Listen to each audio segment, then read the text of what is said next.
Je me souviens encore de ce matin-là. Le soleil était à peine levé, ses rayons dorés perçaient la brume qui s'accrochait aux montagnes. L'air était frais, chargé du parfum des fleurs de pluméria, et le chant des oiseaux remplissait la vallée. C'était une journée comme une autre à Hawaï où la nature semble toujours vouloir te rappeler à quel point tu es petit face à son immensité. Je m'appelle Kaleo, et je n'oublierai jamais ce jour où mon jeune cousin Dylan a disparu. C'était censé être une simple randonnée, une escapade pour lui permettre de se connecter avec notre île, de sentir le mana qui coule à travers elle. Il était excité à l'idée de parcourir le sentier de l'escalier de Haiku. Ce chemin vertigineux, aussi surnommé Stairway to Heaven, un lieu interdit mais tellement envoûtant que beaucoup ne peuvent résister à son appel. Dylan avait toujours eu ce regard curieux, avide de découvertes. Il n'avait que 18 ans, mais il se sentait invincible. Comme si le monde n'était qu'un terrain de jeu où il n'avait rien à craindre. Ce jour-là, il avait pris le busto seul pour commencer son ascension et il m'avait envoyé un message juste avant de partir, une simple photo du début du sentier. Avec ce sourire qui lui était propre, celui qui te donnait l'impression que tout irait toujours bien. Mais dès l'instant où il a posé le pied sur ces marches légendaires, quelque chose a changé. C'est comme si l'air lui-même avait cessé d'être accueillant. Les oiseaux s'étaient tus, et une étrange sensation d'oppression pesait sur lui. Plus il montait, plus la végétation devenait dense, les ombres plus profondes, comme si la montagne elle-même voulait l'engloutir. Je le revois encore, grimpant sans relâche, le cœur battant à tout rompre à mesure qu'il s'élevait. La vue était à couper le souffle, mais quelque chose le poursuivait, quelque chose qu'il ne pouvait ni voir ni comprendre. Les escaliers, pourtant solides, semblaient devenir de plus en plus instables, comme si les éléments conspiraient pour le faire tomber. Il a continué à grimper, malgré cette peur sourde qui commençait à s'insinuer en lui. Les nuages s'amoncelaient autour de lui, formant un mur opaque qui semblait vouloir le séparer du monde. Puis il a envoyé cette dernière photo, celle qui hante encore mes nuits. Une vue plongeante sur une mer de nuages avec une brume inquiétante qui montait des profondeurs de la vallée. Son visage, normalement si serein, avait changé et il y avait une angoisse dans ses yeux. Une prise de conscience que quelque chose n'allait pas. Et puis plus rien, le silence, le vide. Nous avons cherché Dylan pendant des jours, parcourant chaque mètre de ce sentier maudit, criant son nom, espérant une réponse qui n'est jamais venue. Les secours ont fouillé la montagne, mais c'était comme si elle l'avait avalé. Certains disent que c'était un accident, qu'il avait probablement glissé, mais ceux d'entre nous qui connaissaient la légende savaient qu'il y avait autre chose. On raconte que l'escalier de Haiku est un passage vers l'autre monde. Un lieu où le voile entre les vivants et les esprits est mince. Ceux qui montent trop haut, qui défient les tabous, risquent de réveiller des forces qu'ils ne peuvent comprendre. Dylan, dans son innocence, n'a peut-être pas respecté ses anciens avertissements. Parfois, la nuit, quand le vent souffle fort et que les nuages s'accrochent aux montagnes, j'entends encore son nom murmurer dans les rafales. Les anciens disent que son esprit est toujours là-haut, piégé entre le monde des vivants, celui des morts, cherchant un chemin de retour. Mais la montagne ne le laisse pas partir. Elle le garde comme elle garde tant d'autres avant lui, dans ses profondeurs insondables. J'essaye de ne pas y penser, de ne pas imaginer ce qu'il a pu ressentir dans ces derniers instants, cette terreur glacée, cette solitude absolue, mais les souvenirs sont là, ancrés en moi comme une plaie qui ne guérira jamais. La montagne a pris mon cousin et avec lui une partie de mon âme.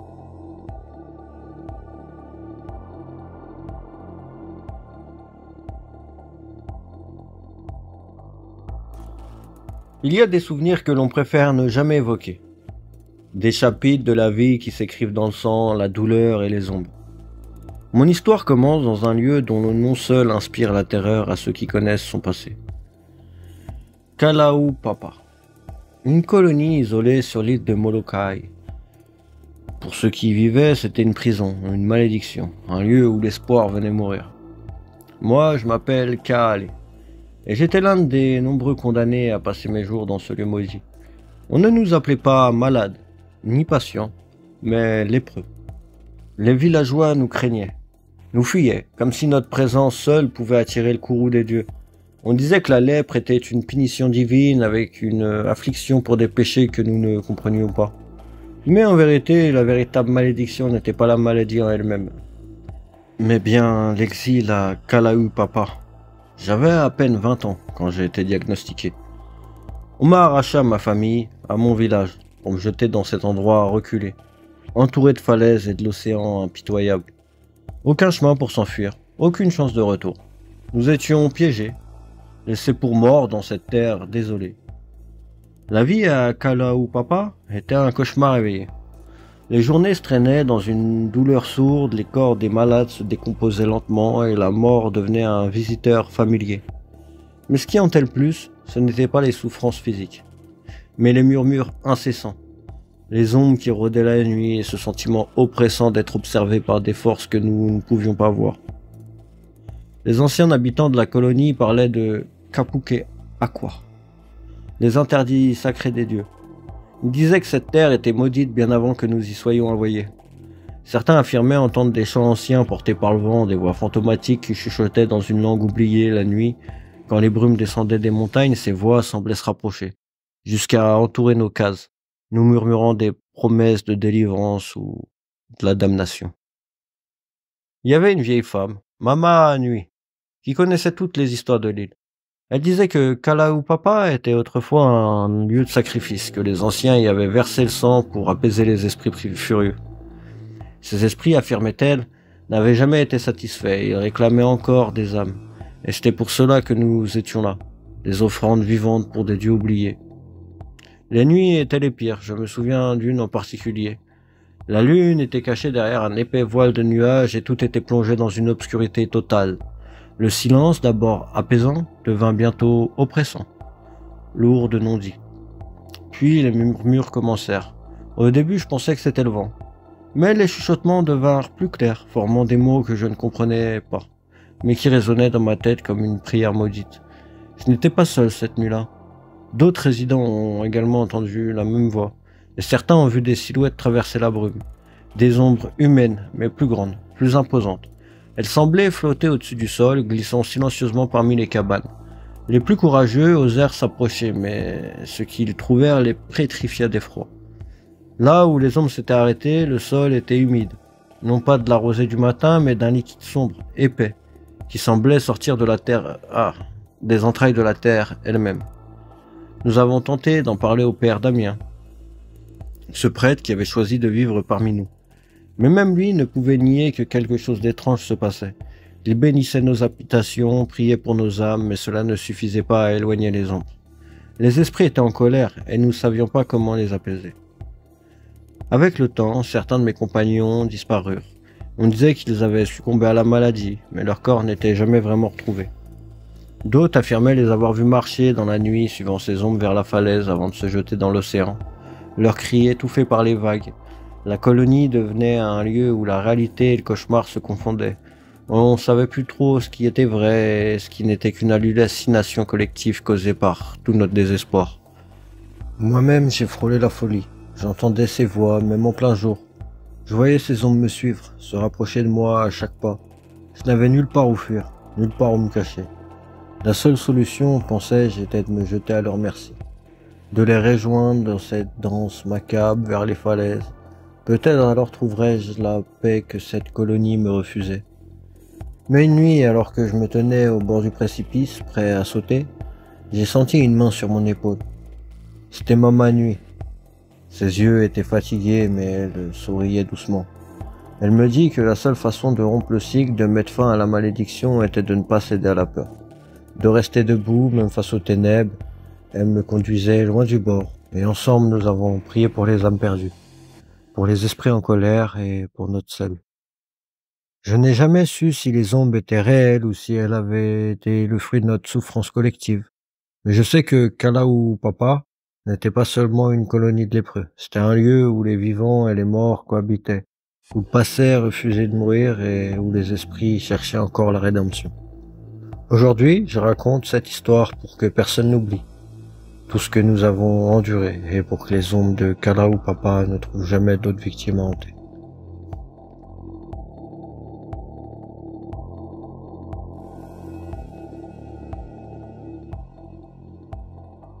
Je n'oublierai jamais ce jour. Le ciel s'était assombri, une lourde brume enveloppait les côtes de Kealakekua, rendant l'air difficile à respirer. C'était comme si l'île elle-même retenait son souffle, consciente que quelque chose de terrible allait se produire. Mon nom est Kaipo, un jeune homme de l'île d'Hawaï, témoin d'événements que je ne devrais probablement jamais raconter. mais que je ne peux plus garder pour moi. Quand l'étranger, celui que nous appelions Lono, est arrivé avec ses grands canaux, nos anciens l'ont accueilli comme un dieu. Ils disaient que c'était le moment de Makaiki, le temps des récoltes et des festivités en l'honneur de Lono, le dieu des nuages et des pluies fertiles. Les navigateurs blancs avec leurs peaux pâles et leurs vêtements étranges avaient quelque chose de mystique. Ils étaient venus de l'horizon, du domaine des esprits, et beaucoup d'entre nous croyaient que c'était Lono lui-même qui revenait parmi nous. Les jours passèrent, et notre respect pour ces étrangers commença à s'éroder lentement. Ils exigeaient de plus en plus de notre nourriture, de nos ressources, et leur comportement se faisait moins divin. Et ceux qui querellaient entre eux buvaient sans cesse ce liquide fort qui brûlait la gorge, et leur rire sonnait creux. Ce n'était pas le rire d'un dieu, mais celui d'un homme ordinaire, perdu dans un monde qui n'était pas le leur. Puis vint le moment fatidique. Après une querelle avec nos chefs, ces étrangers décidèrent de partir. Mais le mana, cette force vitale que nous sentions tous, avait changé.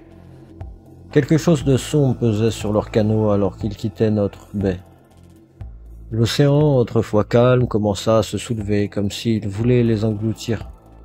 Nos prêtres disaient que Lono était en colère, que ces hommes avaient bafoué les lois sacrées. Peu après, une de leurs embarcations retourna dans la baie. Ils avaient subi des dommages à leur grand canot, et leur capitaine, cet homme que nous appelions Lono, avait décidé de revenir. Mais le tonnerre gronda au loin, et des nuages noirs se formèrent rapidement, obscurcissant le ciel. Quelque chose d'invisible, d'indescriptible se mouvait autour de nous. Les anciens parlaient d'une prophétie, d'une vengeance divine. Le lendemain matin, tout bascula. L'une de nos pirogues fut volée, et nos guerriers, furieux, confrontèrent les étrangers. Je me trouvais parmi la foule qui s'était amassée sur la place ce jour-là. Le bruit des vagues se mêlait à celui des cris, formant une cacophonie troublante. Le capitaine étranger, celui que nous pensions être un dieu, était maintenant entouré par nos guerriers, leurs regards remplis de défis. Mais ce n'était pas seulement de la colère que je ressentais ce jour-là. Il y avait autre chose, quelque chose de plus profond, de plus ancien, une force que nous ne comprenions pas encore, mais qui était sur le point de se révéler. Les premiers coups furent échangés, rapides, brutaux. Les étrangers se défendaient, mais leur nombre était inférieur au nôtre. Je vis alors Lono, cet homme que nous avions autrefois vénéré, tomber au sol, frappé à plusieurs reprises. Son sang se mêla au sable, transformant la plage en un sanctuaire maudit. Les hurlements des guerriers se firent plus féroces, comme s'ils cherchaient à exorciser une menace invisible. Mais ce n'était pas seulement la mort de cet homme qui fit frémir nos âmes. Quand son corps inerte fut emporté vers les grands canaux, quelque chose se passa. Le ciel qui était resté lourd et oppressant, d'un coup se fendit soudain, laissant place à une lumière éblouissante. Pour un instant, tout devint silencieux. Comme si le temps s'était arrêté, les oiseaux cessèrent de chanter, les vagues se figèrent, et même le vent se tut. Puis, un cri déchirant retentit. Ce n'était pas un cri humain, mais une sorte de lamentation venue d'un autre monde. Certains d'entre nous tombèrent à genoux, le visage entre les mains, tandis que d'autres fuyaient vers la montagne, comme pour échapper à une force qui les poursuivait. Je sentis mon cœur se serrer, comme si une main invisible enserrait mon âme. Ce jour-là, quelque chose de plus que la mort d'un âme s'est produit. Nous avions réveillé une ancienne colère, un courroux qui dépassait notre compréhension. Lono n'était peut-être pas un dieu, mais sa mort avait ouvert une brèche entre notre monde et celui des esprits. Maintenant, cette brèche ne se refermerait plus. Les anciens disent que depuis ce jour, l'île n'est plus la même. Les récoltes ne sont plus aussi abondantes, les tempêtes sont plus violentes et la mer, autrefois nourricière, semble vouloir nous avaler. Et se murmure que les esprits de nos ancêtres errent désormais parmi nous, cherchant à rétablir l'équilibre rompu. Je ne sais pas ce qui est vrai, ni ce qui est une légende, mais je suis sûr d'une chose. Ce jour-là, nous avons perdu bien plus qu'un étranger. Nous avons perdu une partie de notre mana, une partie de notre lien avec les dieux. Et désormais, les ombres de ce jour hantent encore nos rêves, nous rappelant sans cesse que certaines forces ne doivent jamais être défiées.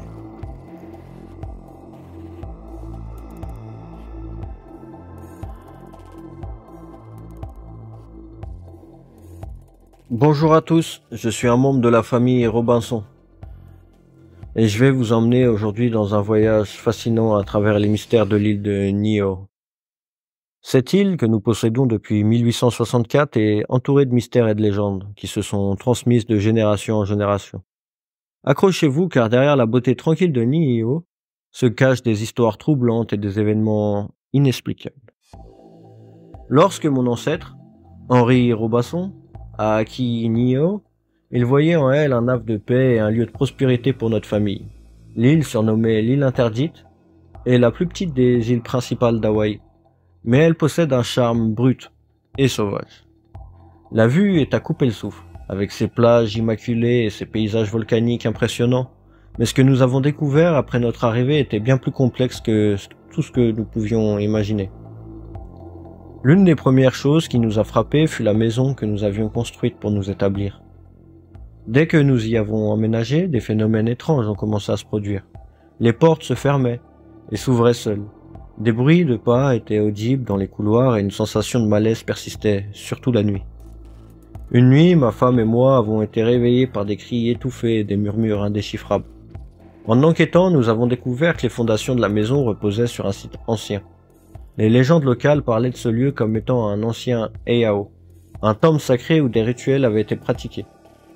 Nous avons commencé à comprendre que notre présence pouvait perturber quelque chose de très ancien, de très puissant.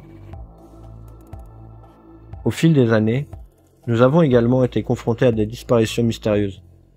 Des visiteurs, attirés par le caractère exclusif de l'île, sont venus sans invitation et se sont aventurés dans des zones interdites ou dangereuses. Certains ont disparu sans laisser de traces. Leurs affaires personnelles ont été retrouvées éparpillées sur les sentiers, mais jamais d'explication claire. Une fois, un groupe de chercheurs de trésors a disparu alors qu'ils exploraient une ancienne caverne. Leurs équipements étaient retrouvés, mais ils étaient, eux, introuvables. Certains disaient que ces lieux sont protégés par des esprits anciens, ou que l'île elle-même peut rendre les gens fous. Les attirant vers des dangers inconnus, les disparitions ont renforcé le sentiment que Niue cache des secrets qui ne doivent pas être révélés. Mon expérience personnelle avec les phénomènes surnaturels de Niue est particulièrement troublante. Un après-midi, alors que je marchais près des ruines d'un ancien village, j'ai ressenti une présence étrange. Une brume légère envahit la zone, et j'ai aperçu des silhouettes indistinctes se mouvant parmi les arbres. Un froid glacial m'a envahi, et j'ai alors entendu des murmures presque incompréhensibles. Cette expérience m'a laissé avec une sensation d'angoisse profonde. Comme si quelque chose d'ancien et de puissant tentait de communiquer ou de se venger. Ce qui rend Niue encore plus mystérieuse, c'est notre décision d'isolement. Nous avons choisi de préserver l'île dans son état naturel en limitant l'accès et en maintenant les traditions culturelles. Les habitants hawaïens qui vivaient ici respectent les coutumes ancestrales et évitaient soigneusement les lieux associés à des événements étranges. Ce respect des traditions contribue à maintenir une forme de paix mais aussi à préserver les mystères de l'île. Les locaux croient fermement aux légendes, ainsi qu'aux esprits, surtout ceux qui hantent Niue. Ils évitent certaines zones, surtout celles où les événements tragiques ou les rituels anciens se sont produits. Les histoires d'esprits, gardiens et de malédictions sont prises très au sérieux. Il est courant de voir des offrandes faites pour apaiser les esprits locaux. Niue est un lieu d'une beauté indéniable, mais aussi de mystères profonds et troublants. Les phénomènes inexpliqués, les disparitions mystérieuses et les légendes qui entourent l'île créent une atmosphère de suspense et de crainte. En tant que membre de la famille Robinson, je peux vous dire que Niue est bien plus qu'une simple île. C'est un endroit où le surnaturel et la réalité se rencontrent. Un lieu où les secrets du passé continuent de hanter le présent. Merci de m'avoir écouté. Si jamais vous avez l'occasion de visiter cette île de Niue, souvenez-vous que ce que vous y trouverez peut être bien plus différent que ce que vous attendiez. Certaines histoires et certains mystères sont mieux laissés dans les ombres de l'inconnu.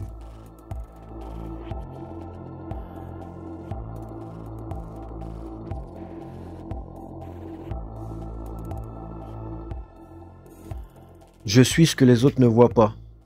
La nuit est mon allié, l'obscurité mon refuge. Je me fonds dans la foule, un visage parmi tant d'autres, mais à l'intérieur c'est le chaos. Personne ne devinerait en me croisant, ils ne savent pas, ils ne peuvent pas savoir. La première fois c'était un acte impulsif, une idée qui s'était enracinée dans mon esprit et qui n'a cessé de grandir, de m'obséder. Je la voyais seule, vulnérable, et moi j'avais cette pulsion. Ce besoin incontrôlable m'a submergé. J'ai agi avant de penser. Mes mains se sont refermées autour de sa gorge comme si elles étaient guidées par une force extérieure. Sa résistance, ses yeux terrifiés, tout cela m'a donné un sentiment de puissance, une maîtrise totale. C'était comme si, pour la première fois, vraiment, j'étais vivant. Mais ce n'était pas suffisant. Une fois que le frisson de la chasse s'est estompé, l'obscurité a repris le dessus. Elle m'a englouti, me poussant à recommencer, encore et encore. Je suis revenu à ces endroits où les lumières sont faibles, où les cris ne sont pas entendus. Les femmes marchaient seules, inconscientes du danger, et je les ai suivies, les observant, étudiant chaque mouvement, chaque détail. La ville, avec ses lumières et ses bruits, m'offre l'anonymat parfait. Le bruit des vagues, le murmure du vent dans les palmiers, tout cela couvre mes pas, masque mes intentions. J'attends le bon moment. L'instant où elles se sentent en sécurité, où elles baissent leur garde, c'est là que j'attaque, sans remords, sans pitié. Chaque fois c'est différent. Chaque fois la peur dans leurs yeux est nouvelle, mais le résultat est toujours le même. Je sens leur vie s'échapper, je la prends pour moi, je la vole en quelque sorte, et dans ce moment de pure terreur, je me sens invincible. Pourtant après, il ne reste que le vide, un abîme noir qui m'aspire de plus en plus profondément. C'est comme si chaque vie que je prenais ne faisait que nourrir le monstre en moi, le rend plus insatiable, plus vicieux. Je sais que la police est sur mes traces, je lis les journaux, j'entends les murmures, ils parlent de moi comme d'un fantôme, une ombre insaisissable, mais ils ne savent pas qui je suis, ils ne savent pas que je pourrais être n'importe qui. Je suis celui qui se tient derrière vous dans la file, celui qui vous croise dans la rue. J'ai appris à cacher mon vrai visage derrière un masque de normalité, un masque que personne ne peut percer. Mais malgré tout, je sens que le filet se resserre. Chaque nuit, le doute grandit. Et si cette fois c'était la dernière? Et si je me faisais prendre? Mais même cette pensée ne peut m'arrêter. La compulsion est trop forte, le besoin trop profond. C'est comme une drogue, une addiction qui me consume, qui me détruit de l'intérieur. Ils disent que la folie est une descente lente, une chute inexorable peut-être. Je ne me rappelle plus quand j'ai commencé à tomber, mais je sais que je suis proche du fond. Et peut-être au fond de moi, je souhaite qu'ils me trouvent, qu'ils mettent enfin à cette descente. Mais jusqu'à ce jour, je continue, et je continuerai, je suis le Strangler. Une ombre parmi les ombres, et je ne m'arrêterai que lorsque la nuit me rattrapera.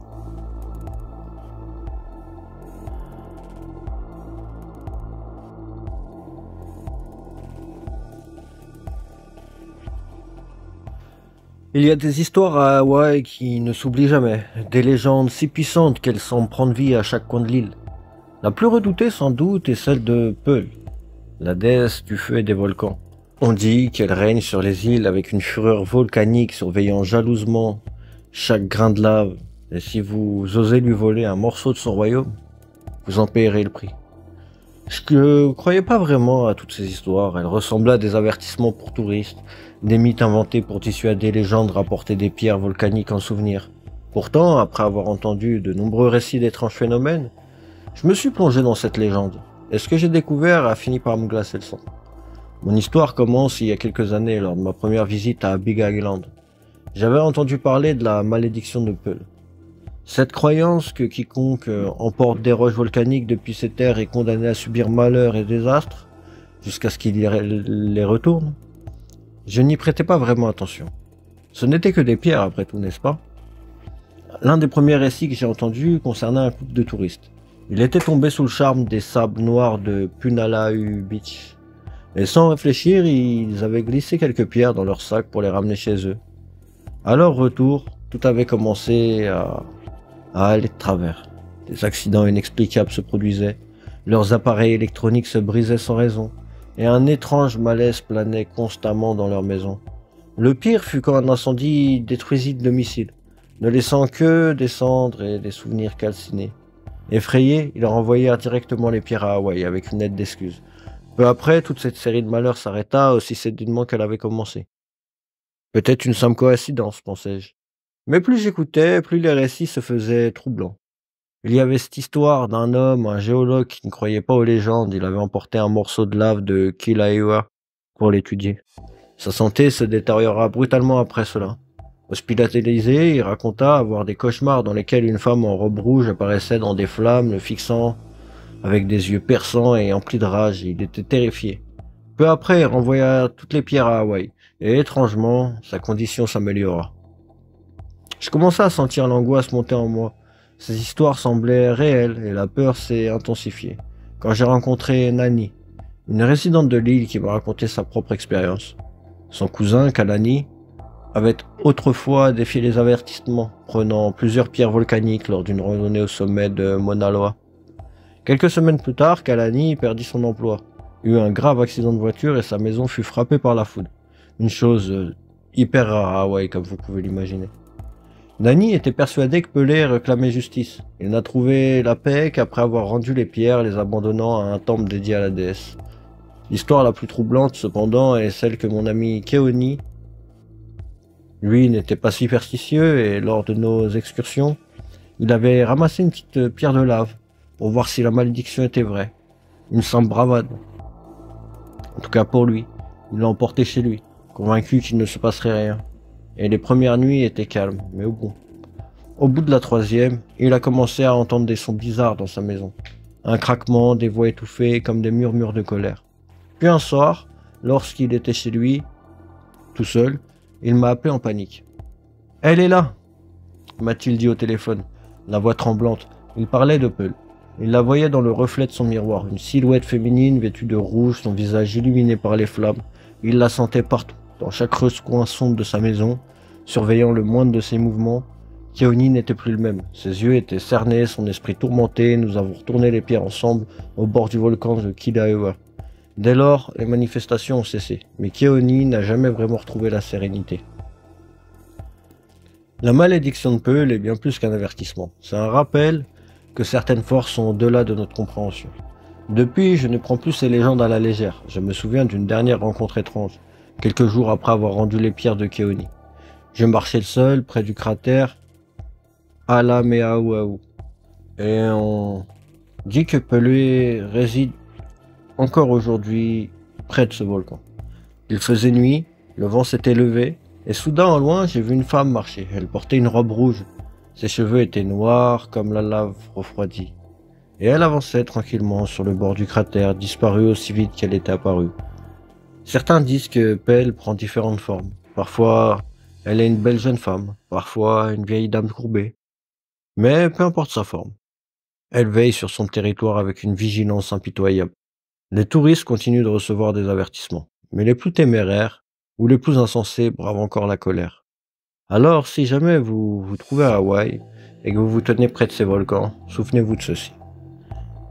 Ne prenez jamais ce qui appartient à peu. Car si vous le faites, vous pourriez bien devenir le prochain chapitre de cette légende terrifiante.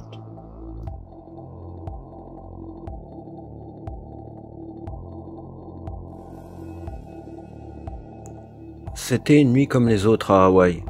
Une de ces nuits où l'air est si lourd que le monde semble s'être arrêté de respirer.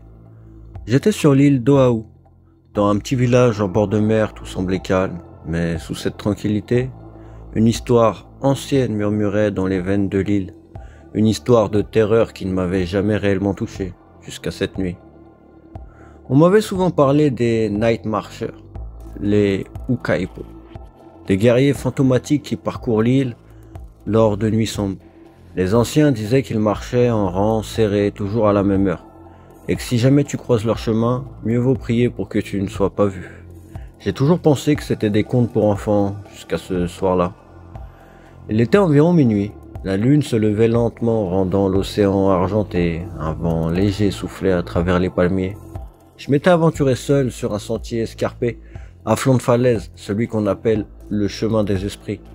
On m'avait averti de ne jamais y marcher la nuit. Mais cette nuit-là, je ne me sentais pas en danger. Après tout, j'avais grandi ici. Ce sentier, je le connaissais par cœur. Ou c'est ce que je pensais du moins. Je continuais à avancer, me sentant étrangement observé. Le silence était devenu un peu oppressant, et le vent semblait s'arrêter. Comme si la terre elle-même retenait son souffle. Tout à coup, un bruit se fit entendre. Un tambour. Il résonnait dans la distance profond et vibrant. Au début, je pensais que c'était mon imagination, mais ce battement devenait de plus en plus fort, comme un cœur monstrueux qui pulsait dans l'obscurité. Mes jambes se figèrent, l'air devint glacial, mon instinct me criait de fuir, mais je restais là, figé, incapable de bouger. C'est alors que je les ai vus. Au loin, sur le sentier, des lumières vacillantes apparurent, comme des torches incandescentes flottant dans les airs. Ces lumières n'étaient pas réellement naturelles, elles ondulaient avec une régularité qui trahissait une marche en cadence, invisible mais terriblement présente. Mon souffle s'est alors coupé. Les Ukaipo. Leurs silhouettes se découpèrent dans la pénombre. Des guerriers? Non.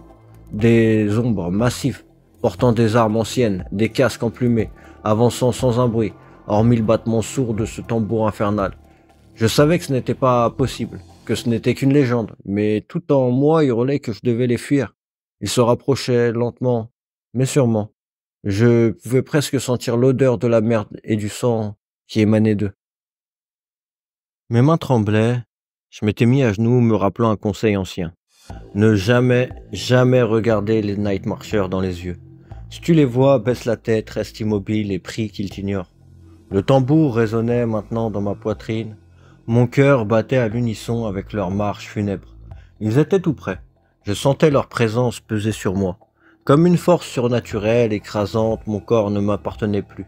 Paralysé par une peur si viscérale que même l'air autour de moi semblait figé. Et puis je l'ai entendu. Une voix. Non. Un murmure. Un souffle chaud sur ma nuque.